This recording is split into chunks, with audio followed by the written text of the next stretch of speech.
Amarpur BDO অফিসে তাণ্ডবের অভিযোগ। বিডিও অফিসে ছড়াও হন বেশ কয়েকজন পঞ্চায়েত প্রধান। দেখুন কি ঘটেছিল অমরপুর বিডিও অফিসে। উন্নয়নমূলক কাজ বন্ধ হয়ে আছে কেন, এই প্রশ্নের উত্তর জানতে এদিন 10 জন পঞ্চায়েত প্রধান বিডিও অফিসে আসেন। যদিও বিডিওর দাবি প্রধানরা অনেক তথ্য জানেন না। অমরপুর ব্লকের উন্নয়ন স্তব্ধ। প্রতিবাদে 10টি পঞ্চায়েতের প্রধানেরা বিডিও অফিসে চড়াও হয়ে বিভিন্ন পঞ্চায়েতের সমস্যা নিয়ে বিডিওর কাছে জবাবদিহি তলব করে। পঞ্চায়েতের প্রধানদের বক্তব্য অনুযায়ী প্রাক্তন বিডিও উৎপল দাস বদলি হওয়ার পর অমরপুর ব্লকের উন্নয়ন স্তব্ধ হয়ে রয়েছে। বর্তমান বিডিও সঞ্জীব দেবনাথ পঞ্চায়েতগুলির উন্নয়নের কোনো কাজই করছেন না। সমস্ত বিল প্রদান বন্ধ করে রেখেছেন বিডিও সাহেব। সংবাদ মাধ্যমের ক্যামেরার সামনে নির্বাচিত জনপ্রতিনিধিরা বিডিও সাহেবের সাথে দুর্ব্যবহার করে।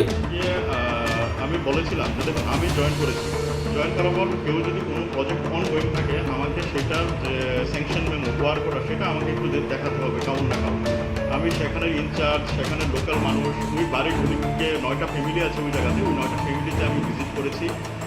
আমি জাস্ট বলেছি যে আমাকে সেই ওয়ার্ক অর্ডার এবং স্যাংশন মেমো দিন, কারণ আমি এখন নতুন এসেছি, আমাকে যদি ওয়ার্ক অর্ডার স্যাংশন মেমো কেউ না দেয় আমি পেমেন্ট করতে পারবো না। পরে যেটা শুনেছি সেটা কাজে কোনো ওয়ার্ক অর্ডার স্যাংশন মেমো যেহেতু নেই সেটা তো